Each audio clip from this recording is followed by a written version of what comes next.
Kelly, Tam. Hey, Deb, I know. I had a question because I know from my own personal experience with hospice, it really helps to have someone, a volunteer, who knows what you've gone through. So with lived experience, right? Somebody that people can relate to and they understand the type of grief that they're going through.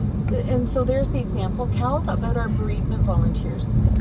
The same thing. So we like to match our bereavement volunteers up with the bereavement clients who have similar experiences.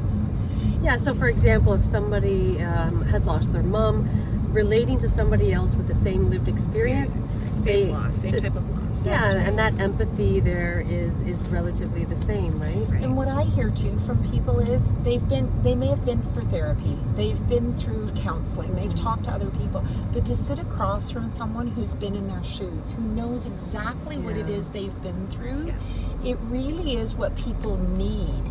And the other thing too is because we have a volunteer program, it doesn't cost anybody anything. Nothing. Right? So all these services are free. And I think that's really helpful, particularly for a lot of families that simply wouldn't be able to afford it. But they're still grieving, they still need help. And having a volunteer support them oftentimes can keep them out of the healthcare system.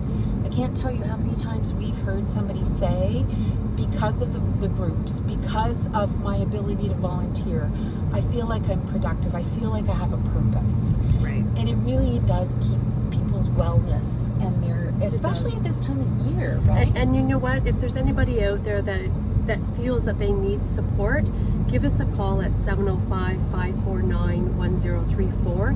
Speak to myself, Tammy, or Sarah. We can do an intake and then match you up with Kelly, who then can kind of pair you up with somebody that may be able to support you.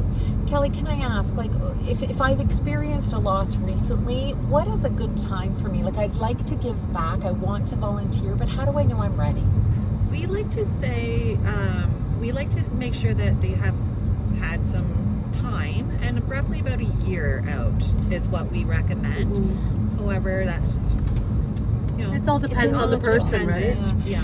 I'd say too, because the biggest piece about this is it can't be about you and your loss That's and your right. grief. We have to be focusing on the people at hospice that need us.